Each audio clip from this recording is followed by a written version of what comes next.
Asobism dropped something special with Vivid World, and I'm not just talking about the eye-popping visuals.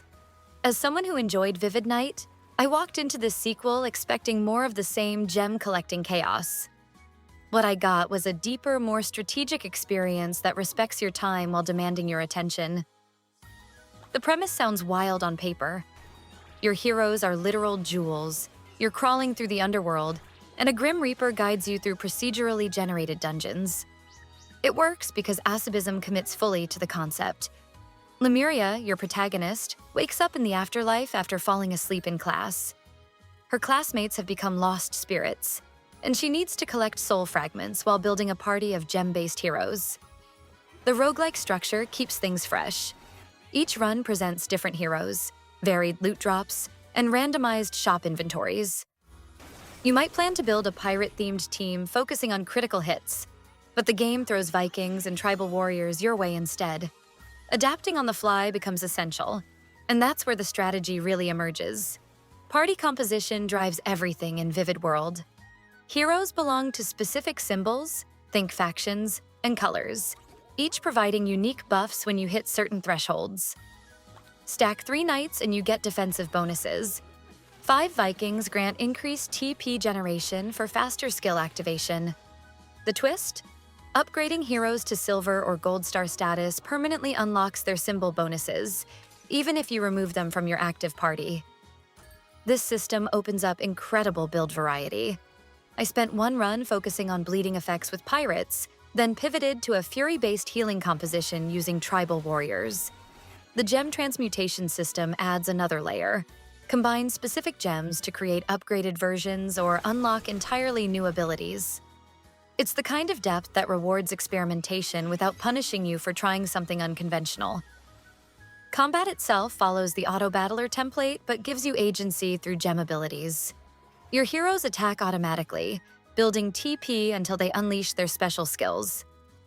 Meanwhile, you're actively using combat gems, offensive spells, defensive buffs, healing abilities, to influence battles. The cooldown management becomes a mini-puzzle as you decide whether to nuke enemies immediately or save your powerful AoE for the right moment. Resource management separates good runs from failed attempts. Every move through the dungeon consumes player health, and hitting 0 means your party starts taking damage. You're constantly weighing risks. Do I explore that extra room for better loot, or beeline for the exit before my health depletes? Keys unlock progression to deeper floors, forcing you into combat encounters you might prefer to skip. The difficulty curve doesn't mess around either. Early floors feel manageable, but the deeper you go, the more crucial your planning becomes. Boss fights demand well-rounded parties with proper defensive options.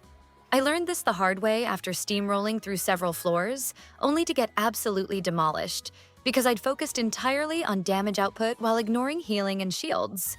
One minor frustration: the skill descriptions use equations rather than direct damage values. It's not game-breaking, but it does require mental math when you're trying to optimize your loadout quickly. Vivid World introduces cooperative dungeons, letting you team up with friends to tackle tougher challenges.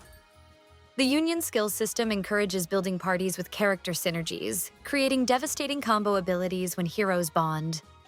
Hundreds of gem combinations mean you're constantly discovering new strategies, and the procedural generation ensures no 2 runs feel identical.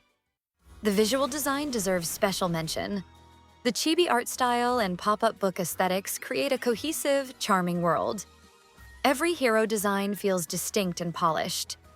It's the kind of game where you stop mid-battle just to appreciate the animations. Vivid World launched on November 5th, and it's already proving that Asobism knows how to build on their foundation. If you enjoyed Vivid Night or games like Teamfight Tactics, this offers a compelling single-player alternative with roguelike progression. The strategic depth exceeds expectations for an auto-battler, and the cooperative mode adds longevity beyond the solo campaign. Is it niche? Absolutely. The auto-battler genre won't appeal to everyone, and some players might wish for more direct control over character actions.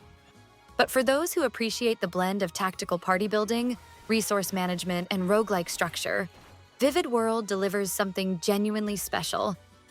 It's the kind of game where just one more run turns into 3 hours of gem combining madness, and I wouldn't have it any other way.